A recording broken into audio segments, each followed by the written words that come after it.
ये तस्वीरें उस दर्द की गवाह हैं जिसे शब्दों में बयां करना मुश्किल है। ये वो लम्हा है जब एक बाप की बेटी 7 अक्टूबर 2023 के बाद पहली बार घर वापस लौटी है।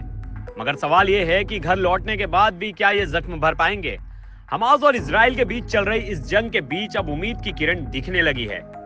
सीज फायर समझौते के तहत हमास इस हफ्ते इजराइल के 6 नागरिकों को रिहा करेगा। गुरुवार और शनिवार को 2 बैच में इन बंधकों की रिहाई होगी।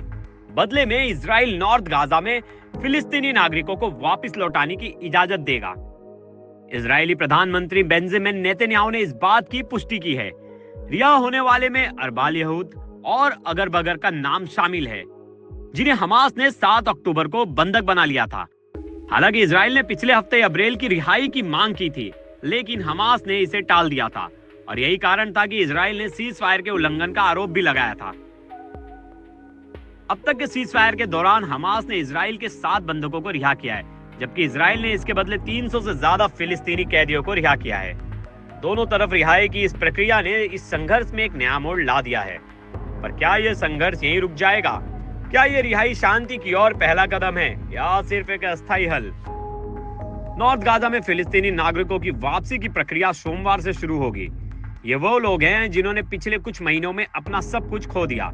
सीज फायर डील के तहत इजराइल करीब 700 फिलिस्तीनी कैदियों को रिहा करेगा, जिनमें से कई को हत्या और आतंकवाद के आरोप में सजा मिली थी।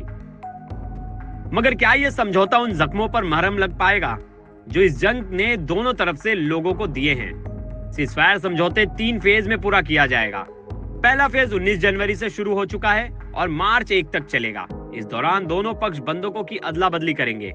हमास 33 इजरायली बंधकों को रिहा करेगा और बदले में इजराइल रोजाना फिलिस्तीनी कैदियों को रिहा करेगा। दूसरा और तीसरा फेज इस समझौतों की सबसे बड़ी परीक्षा होगी। क्या दोनों पक्ष अपने वादों पर खरे उतरेंगे? ये रिहाई सिर्फ एक समझौते का हिस्सा नहीं, मगर जिनके दिलों पर इस जंग के घाव हैं, उनके लिए सिर्फ एक छोटी सी राहत है। सवाल ये है कि क्या ये दर्द और खौफ हमेशा के लिए खत्म हो पाएगा या फिर किसी नए हमले की आहट से ये जख्म फिर से हरे हो जाएंगे? जंग के बाद भी जख्म रह जाते हैं, कभी जमीन पर कभी दिलों में। क्या ये जख्म कभी भर पाएंगे? ब्यूरो रिपोर्ट, क्राइम तक।